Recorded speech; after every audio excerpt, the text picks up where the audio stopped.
Spectroscopy के next lecture में एक बार आपका पुनः स्वागत है। आज हम यहाँ पर माइक्रोवेव स्पेक्ट्रोस्कोपी से इस लेक्चर की शुरुआत करने जा रहे हैं। इससे पहले के लेक्चर में फंडामेंटल्स ऑफ मॉलिक्यूलर स्पेक्ट्रोस्कोपी के जितने भी बेसिक्स थे उनकी जानकारी आप प्राप्त कर चुके हैं कि किस प्रकार से हमारा एक स्पेक्ट्रोमीटर जो है वो रन करता है और उसके जो बेसिक 3 पार्ट्स हैं हमारे, यानी कि इलेक्ट्रोमैग्नेटिक रेडिएशन, हमारा सैंपल और हमारा जो स्पेक्ट्रम, उनके बारे में हमने यहाँ पर जानकारी आपको दी जा चुकी है। आज है यहाँ पर हम माइक्रोवेव स्पेक्ट्रोस्कोपी की बात करेंगे, जिसके बारे में इससे पहले के लेक्चर में जब हमने आपको यूवी विजिबल आईआर और माइक्रोवेव स्पेक्ट्रोस्कोपी का एक तरह से कंपैरेटिव स्टडी की थी, उस स्टडी के अंदर हमने ये देखा था कि किसी अणु के अंदर उपस्थित होने वाले विभिन्न प्रकार के जो ऊर्जा स्तर हैं, उन ऊर्जा स्तरों में घूर्णन के जो ऊर्जा स्तर होते हैं उनके मध्य जो ऊर्जा अंतराल है वो कंपन के ऊर्जा अंतराल और इलेक्ट्रॉनिक एनर्जी लेवल्स के मध्य उपस्थित ऊर्जा अंतराल से बहुत कम होता है। और माइक्रोवेव रेडिएशंस की एनर्जी सिर्फ इतनी पर्याप्त है कि वो उस अणु के अंदर घूर्णन करा सके। घूर्णन करा सकने का मतलब यहाँ यह है कि अणु वो ऊर्जा प्राप्त करके एक घूर्णन के ऊर्जा स्तर से ऊपर के ऊर्जा स्तर पर, कौन से ऊर्जा स्तर पर, घूर्णन के ही ऊर्जा स्तर पर जा सके। तब हम यहाँ पर हम कहेंगे कि एक प्रकार का घूर्णन संक्रमण हुआ है और उससे जो उत्पन्न होने वाली स्पेक्ट्रोस्कोपी है उसे हम माइक्रोवेव स्पेक्ट्रोस्कोपी कहते हैं। यहाँ सबसे पहले ये जानना आवश्यक है कि यदि एक प्रकार का ये द्विपरमाणुक अणु है H और Cl, तो एक द्विपरमाणुक अणु सामान्य कितने प्रकार के घूर्णन की गतियां करता है। यहाँ हम देख सकते हैं कि यदि H और Cl को आप एक द्विपरमाणुक अणु के तौर पर यदि हम ले रहे हैं और यदि वो प्लेन में रखा हुआ है, तो आप यदि इस प्रकार से मेरे हाथ को यदि देख पा रहे हैं नीचे, तो इसका मतलब यह है कि यदि वो तल में ही इस प्रकार से घूर्णन करे, एंड ओवर एंड रोटेशन, ये एंड ओवर एंड रोटेशन, तो पहला घूर्णन तो ये हो सकता है।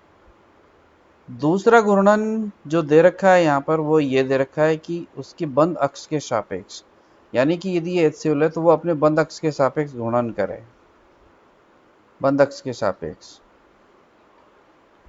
तो तीसरा घूर्णन ये जो दे रखा है IC, यानी कि यहाँ ये जो HCl हमारा है वो अब इस प्रकार से तल के बाहर घूर्णन यदि करे, तल के बाहर जाकर के, हालांकि ये भी एंड ओवर एंड रोटेशन है किनारे से किनारे, पर ये तल के बाहर है।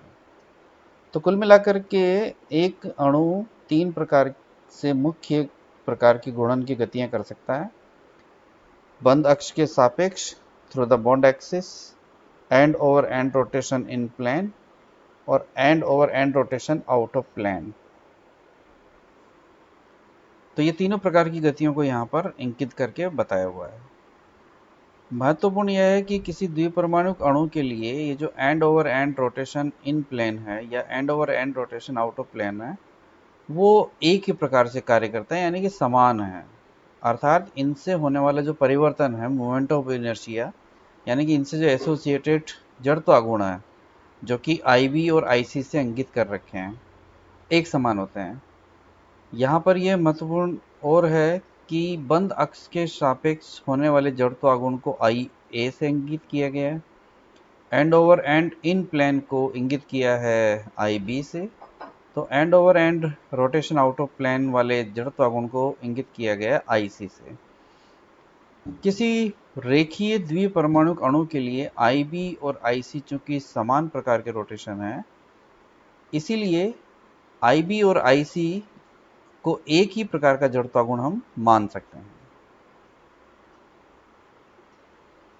इस प्रकार के दृढ़ द्विपरमाणुक घूर्णक, यानी कि अणु जो कि घूर्णन गति कर रहा है, के लिए यदि हम एनर्जी की परिकल्पना को देखें, तो उस एनर्जी की परिकल्पना को हम इस प्रकार से देख सकते हैं कि इस प्रकार के तंत्र के लिए, जो कि घूर्णन गति कर रहा है, लेकिन उसे हम यहाँ पर दृढ़ मान करके के ले रहे हैं। यानी कि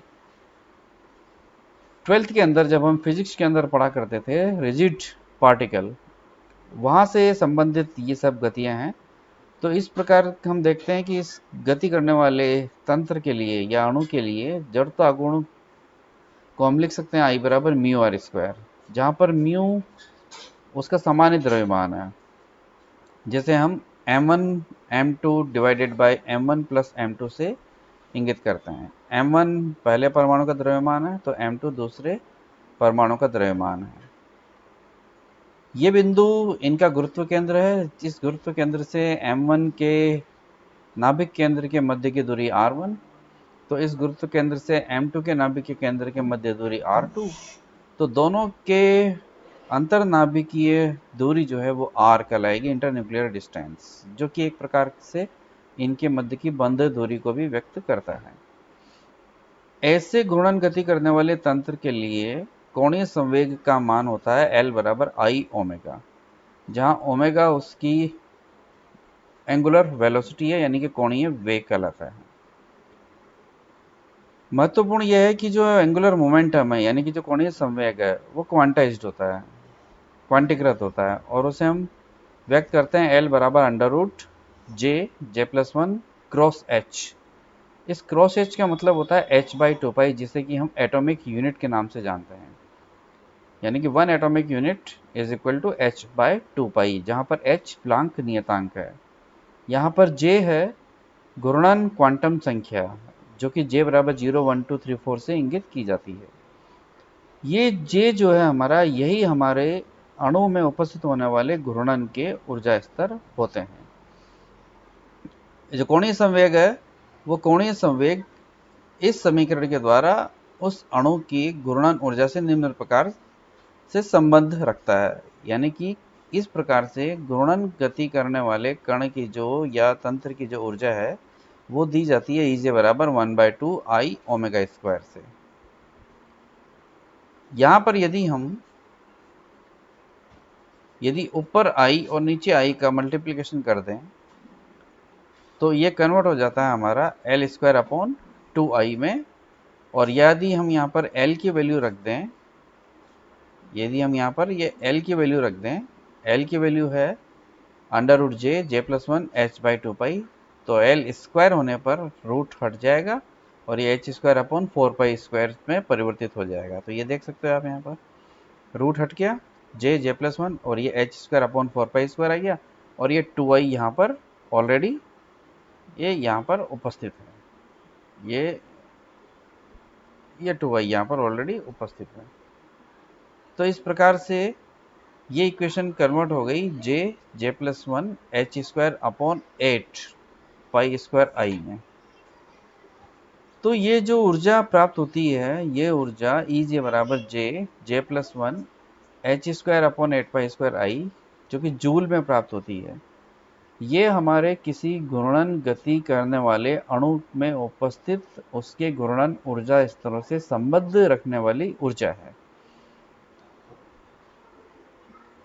परंतु हम स्पेक्ट्रोस्कोपी के अंदर हमारा जो इंटरेस्ट है वो स्पेक्ट्रम से होता है, और एक स्पेक्ट्रम की जो प्राप्ति होती है वो दो ऊर्जा स्तरों, यानी कि यहाँ घूर्णन है तो घूर्णन ऊर्जा स्तरों के मध्य होने वाले संक्रमण के कारण से होती है।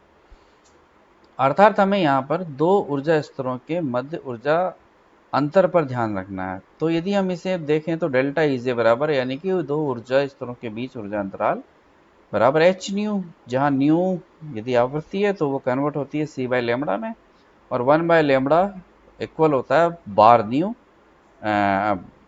उसको हम कह सकते हैं कि बार न्यू, यानी कि तरंग संख्या में, अर्थात डेल्टा ई बराबर एच सी बार न्यू। यहाँ ध्यान रखना कि स्पेक्ट्रोस्कोपिक नोटेशन में इस बार न्यू यानी कि तरंग संख्या को हम इस स्मॉल ई जे से परिवर्तित कर सकते हैं। तो डेल्टा ई जे बराबर एच सी स्मॉल ई जे में ये इक्वेशन कन्वर्ट हो गई। यहाँ से यदि हम स्मॉल ई जे को सेपरेट करें तो स्मॉल ई जे बराबर delta E J divided by H C, जहाँ पर डेल्टा ई जे यानी कि दैट इज यानी कि एनर्जी इक्वेशन, इस एनर्जी इक्वेशन को हम रखें तो J+1 h² अपॉन 8π² I और डिवाइडेशन में hc ऑलरेडी यहाँ उपस्थित है। तो एक h एक स्क्वायर से कैंसिलेशन, तो ये हमारे पास में बच गया J+1 h upon 8π² IC centimetre inverse. अब यह महत्वपूर्ण है कि ये जो EJ है वो EJ वास्तव में तरंग संख्या बार नहीं हुआ, तो तरंग संख्या यानी कि 1/λ, लैम्बडा यानी कि डिस्टेंस, डिस्टेंस यानी कि मीटर या एंगस्ट्रॉम या सेंटीमीटर। तो यहाँ पर इसे हम सेंटीमीटर इनवर्स में व्यक्त करते हैं, सेंटीमीटर में तरंग दैर्ध्य को। तो ये इसका व्युत्क्रम है, तो ये बन जाता है यहाँ पर सेंटीमीटर इनवर्स यानी कि दूरी का व्युत्क्रम। इसीलिए यहाँ पर जो ऊर्जा है वो ऊर्जा जूल के स्थान पर परिवर्तित हो गई है तरंग संख्या के व्युत्क्रम के रूप में, तरंग संख्या के रूप में। अर्थात EJ बराबर J+1 h upon 8π² IC centimetre inverse हमारे उस घूर्णन ऊर्जा स्तर की ऊर्जा को व्यक्त करता है। इसे हम कन्वर्ट कर सकते हैं EJ बराबर B J+1, जहां पर B कहलाता है रोटेशनल कांस्टेंट यानी कि घूर्णन स्थिरांक, जो बराबर है h अपॉन 8πIC के।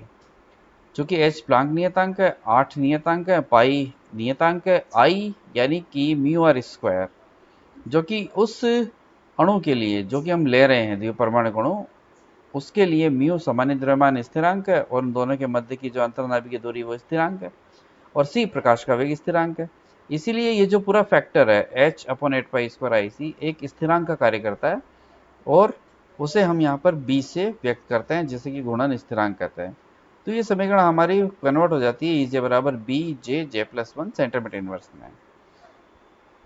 ये एक महत्वपूर्ण समीकरण है जो कि व्यक्त कर रही है हमारे अणु में उपस्थित होने वाले घूर्णन ऊर्जा स्तरों की ऊर्जा को। अर्थात यदि आप यहाँ पर एक ऊर्जा स्तर की ऊर्जा ज्ञात करना चाहते हैं तो आप उस घूर्णन ऊर्जा स्तर का मान यहाँ पर लिखें कि कौन से घूर्णन ऊर्जा स्तर है, तो आपको उस घूर्णन ऊर्जा स्तर से संबद्ध जो उसकी ऊर्जा है वो यहाँ पर प्राप्त हो जाएगी। आगे बढ़े उससे पहले यहाँ पर एक महत्वपूर्ण और बात ये ध्यान देने की है कि यहाँ पर इस घूर्णन स्थिरांक को हमने कैपिटल B यानी कि B से व्यक्त किया है। ध्यान रखना है यहाँ पर कि ये या तो कैपिटल B हो सकता है या C हो सकता है इस द्विपरमाणुक अणु के लिए। क्यों? क्योंकि यहाँ पर जो हम घूर्णन काम में ले रहे हैं वो घूर्णन हम काम में ले रहे हैं बंद अक्ष के सापेक्ष नहीं, वरन हम काम में ले रहे हैं यहाँ पर एंड ओवर एंड रोटेशन, या तो इन प्लेन या आउट ऑफ प्लेन। क्योंकि ऐसे द्विपरमाणुक अणु के लिए बंद अक्ष के सापेक्ष होने वाले घूर्णन से जड़त्व आघूर्ण में परिवर्तन शून्य होता है, और जो कि माइक्रोवेव स्पेक्ट्रोस्कोपी एक शर्त है कि घूर्णन गति के दौरान यदि जड़त्व आघूर्ण में परिवर्तन नहीं होता है तो वे जो घूर्णन है वो माइक्रोवेव इनएक्टिव कहलाते हैं। इसलिए यहाँ पर हम या तो इन प्लेन या आउट ऑफ प्लेन इन दोनों घूर्णन में से एक की बात करेंगे। चूंकि द्विपरमाणुक अणु जो कि रेखीय है उनके लिए दोनों ही प्रकार की गतियां समान हैं। तो बाय टेकिंग इंटरनेशनल नोटेशन हम यहाँ पर B जो नोटेशन है उसको काम में लिया है, इसीलिए ये जो घूर्णन स्थिरांक है उसको हम यहाँ पर B ले सकते हैं। यदि ये कहीं पर आपको C लिखा हुआ यदि मिलता है तो इसका मतलब वो घूर्णन गति उस समय कौन सी काम में ली जा रही है, end over end rotation out of plane ली जा रही है। अब यहाँ पर यदि आप इस एनर्जी इक्वेशन में J बराबर 0 1 2 3 4 रखते चले जाएंगे तो आपको उस अणु में उपस्थित होने वाले विभिन्न घूर्णन के ऊर्जा स्तरों के बारे में ऊर्जा प्राप्त होती चली जाएगी। ये देख सकते हो, यदि J बराबर 0 रखें तो जो लोएस्ट एनर्जी लेवल है घूर्णन ऊर्जा स्तर, जैसे कि आद्य घूर्णन ऊर्जा स्तर कहेंगे, वहां 0 रखेंगे तो 0 मल्टीप्लाइड 0 + 1 0, ये J0 यानी कि वो लोएस्ट एनर्जी स्टेट वाला घूर्णन ऊर्जा स्तर है। तो इसी प्रकार से J बराबर 1 यदि आप रखोगे तो 1 रखेंगे तो सॉल्व करोगे तो आपको एनर्जी प्राप्त होती है 2B। जब J बराबर 2 रखोगे तो 2 3 जा 6B, जब 3 रखोगे तो 3 4 जा 12, 4 5 जा 20, 5 6 जा 30, 6 7 जा 42। अर्थात जैसे जैसे हम J बराबर 0 1 2 3 4 6 रखते चले जाएंगे, हमारे घूर्णन ऊर्जा स्तरों की ऊर्जा स्तर हमें प्राप्त होते चले जाएंगे। महत्वपूर्ण यह है कि इससे पहले के लेक्चर में जब आपको हमने विभिन्न घूर्णन के ऊर्जा स्तरों और कंपन के ऊर्जा स्तरों और इलेक्ट्रॉनिक एनर्जी लेवल के बारे में बात की थी, तब वहाँ आपको ये बताया था कि दो घूर्णन ऊर्जा स्तरों के बीच का जो ऊर्जा अंतराल है वो ऊपर की ओर जाने पर बढ़ता चला जाता है। वो यहाँ पर आपको स्पष्ट हो गया होगा, क्योंकि फॉर्मूले में ही यह चीज़ स्पष्ट है कि जैसे जैसे हम ऊपर की ओर जाएंगे तो ये जो डिफरेंस है, एनर्जी डिफरेंस, वो बढ़ता चला जाता है। तो इस प्रकार से यहाँ तक हमने जो समझा है वो ये कि किस प्रकार से एक द्विपरमाणुक अणु है जो घूर्णन गति कर सकता है विभिन्न प्रकार की, उससे संबद्ध उसकी ऊर्जा को हम किस प्रकार से ज्ञात कर सकते हैं। उस ऊर्जा को हमने स्पेक्ट्रोस्कोपी के लिए पर्पसली हमने उसको किस प्रकार से हमने हमारा सेंटीमीटर इनवर्स में कन्वर्ट करके उसकी ऊर्जा स्तर को प्राप्त किया, और इस समीकरण के द्वारा जो कि हमारे द्विपरमाणुक अणु के ऊर्जा स्तर की ऊर्जा से संबद्ध है, इससे हम विभिन्न ऊर्जा स्तरों के ऊर्जाओं के बारे में जानकारी हम प्राप्त कर सकते हैं। इससे आगे के हम नेक्स्ट लेक्चर के अंदर अब हम होने वाले विभिन्न प्रकार के संक्रमणों को देखेंगे कि किस प्रकार से एक माइक्रोवेव स्पेक्ट्रम जो simple diatomic rigid rotator के लिए है वो प्राप्त होता है। Thank you.